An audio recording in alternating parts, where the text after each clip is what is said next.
Abbas sebenarnya radhiyallahu anhu itu belum masuk Islam ya, tidak tahu kalau berita mimpi adiknya Atikah telah tersebar. Dan pada saat itu orang-orang Quraisy memang tahu kafilah terbesarnya mereka akan melewati Madinah, dan selama ini sudah usaha kaum muslimin menyerang tapi tidak berhasil.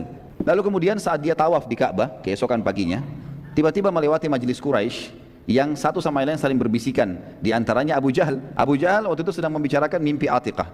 Lalu Abu Jahal berkata kepada Abbas lagi tawaf, "Wahai Abu Fadl," nama anaknya Fadl, anak pertamanya, "wahai ayahnya Fadl, bila engkau selesai tawaf, mampirlah ke majelis kami."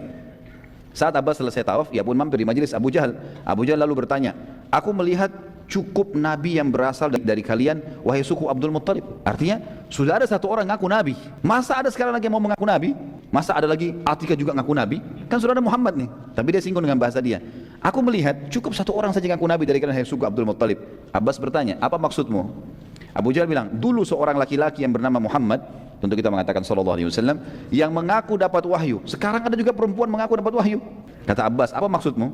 Kata Abu Jahal, "Bagaimana dengan mimpinya Atikah? Ini baru tadi malam diceritain, hari ini sudah sebar semua. Gara-gara titip kata-kata." Abbas waktu itu coba memungkiri, dia mengatakan mimpi yang mana? Dia coba memungkiri, karena memang khawatir bila mimpi itu betul-betul itu tidak terjadi ya, maka akan tersebar di Quraisy kalau adiknya pembohong, dan makin besar tuduhan Quraisy kalau Muhammad pembohong, ini lagi tantunya pembohong. Maka Abbas bingung pada saat itu. Abu Jahal lalu berkata, "Bila 3 hari berlalu dan tidak terjadi apa-apa, maka aku akan menyebarkan tulisan bahwa suku Abdul Muttalib adalah paling pembohong dari suku-suku Arab yang ada." Saat Abbas balik, maka para wanita Abdul Muttalib mengurumuninya dan berkata, maksudnya dari suku Muttalib, "Bagaimana bisa engkau membiarkan Abu Jahal berkata semaunya tentang suku kita?" Abbas akhirnya datanglah ke sana, dikatakan oleh mereka, "Perangi dia, bunuh Abu Jahal." Mereka panggil Abu Hakam waktu itu. Abbas akhirnya bertekad untuk menghadapi Abu Jahal bila 3 hari ia mau mempermalukan suku Muttalib. Artinya Abbas mengatakan, "Baiklah, kita lihat, kalau 3 hari dia mau mempermalukan suku kita, maka kita akan perangi, saya akan lawan dia." Di sisi lain, kita sekarang tinggalkan Mekah dulu. Abu Sufyan pada saat itu lagi mimpin kafilah. Waktu dia sudah mau lewatin Madinah, dia selalu mengirim mata-mata, memastikan apakah muslimin mau menyerang atau tidak. Nabi SAW juga pada saat itu sudah tahu ini, keluar kafilah, sudah sekian hari lagi akan melewati tempat ini. Maka beliau pun mengutus mata-mata, dan mata-mata Nabi SAW ada 2 orang.